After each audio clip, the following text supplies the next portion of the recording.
Good morning, y'all.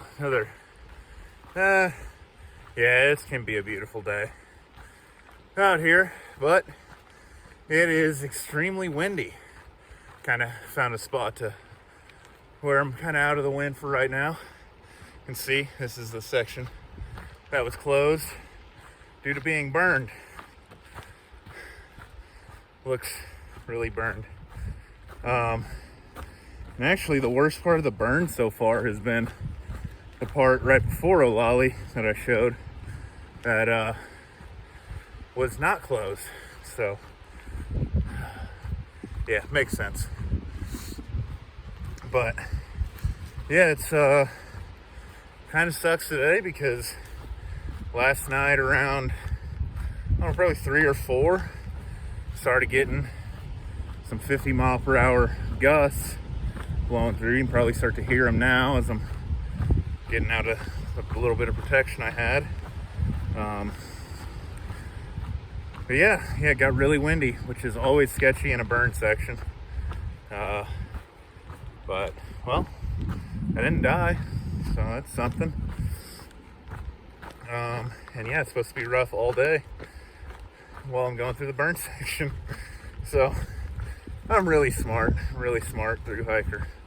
I always be as safe as possible, but well, I figure these trees have been standing like this, burnt for 2 years. Should be all right, hopefully. And now it shouldn't be a problem. The winds aren't too crazy, and the burned trees don't really catch the wind that well.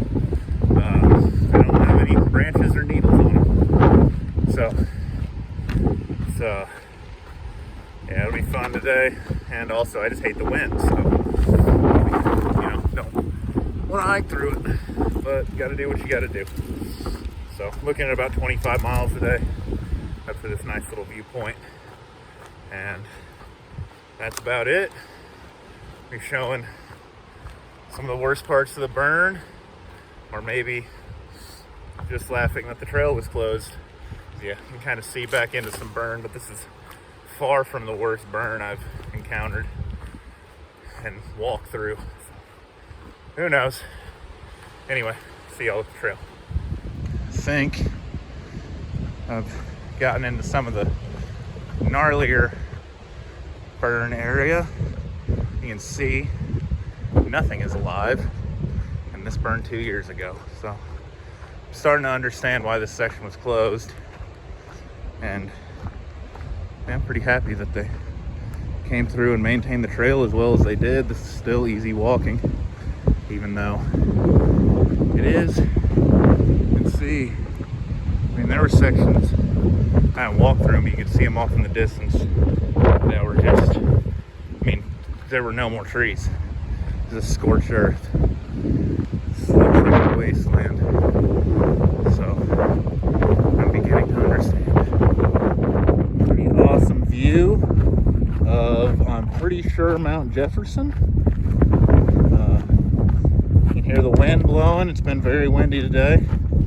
And, oh, that was my ankle. Whoo, yeah, I was just going to say, the trail has not been friendly. And there it was. Yeah, rolled ankles happen. You just kind of gotta keep going. You can see why. A lot of rocks. Just kind of waiting until the trail got easier before I take this video, and it did not work. But that happens.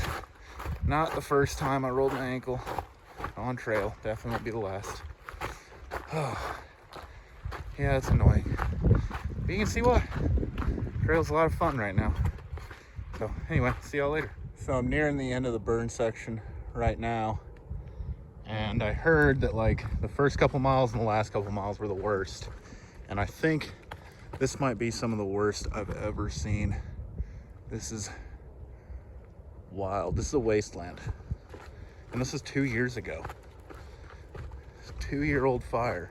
You can see like down there, and like just all the stumps.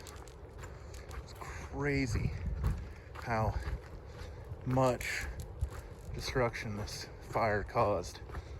And just, I mean, it's like something out of like a post-apocalyptic video game.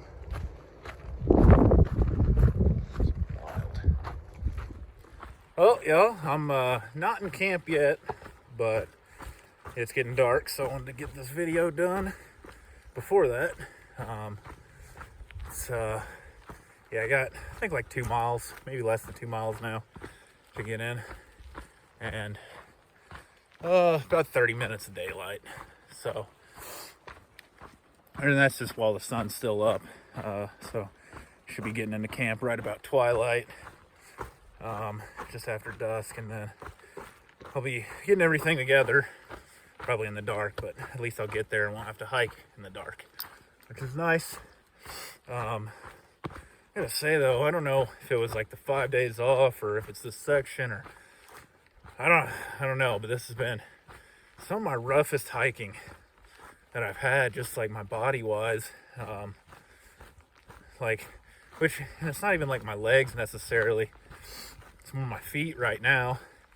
And then kind of my gear falling apart getting to the end of trail. Like, all my socks have holes in them, because they're darn tough, so I can just send them in and get new ones, which is pretty nice. But it has just been like everything is chafing, and I haven't chafed the entire trail. And then just like today and yesterday, my shoes are rubbing the back of my ankles. I'm chafing my thighs, and worse. It's just, I don't know why, what's causing it, but yeah, I've not been having a good time on this section. But luckily, I only have one more day.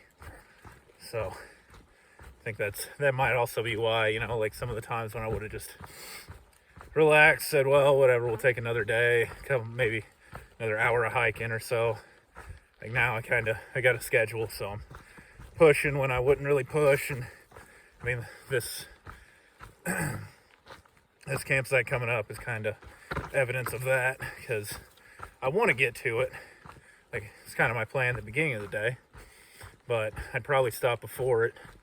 But there's signal there, and I kind of got to look up some stuff on how to get to Portland, because Highway 20 is closed west of Santiam Pass.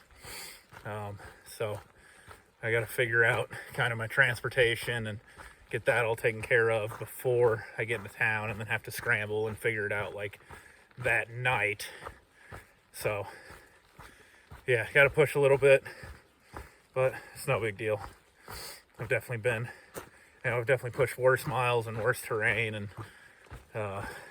and chafed worse, and been way more in pain on trail. So it is what it is, and I'm almost done, so it's extra okay. But yeah, that is about it for the night. It'll be about 25.5 miles, and then less than 20 tomorrow, which is awesome. Just barely less than 20, but less than 20 nonetheless. So anyway, I'll see y'all tomorrow, and for my, I guess, really official last day of the PCT. So see you then.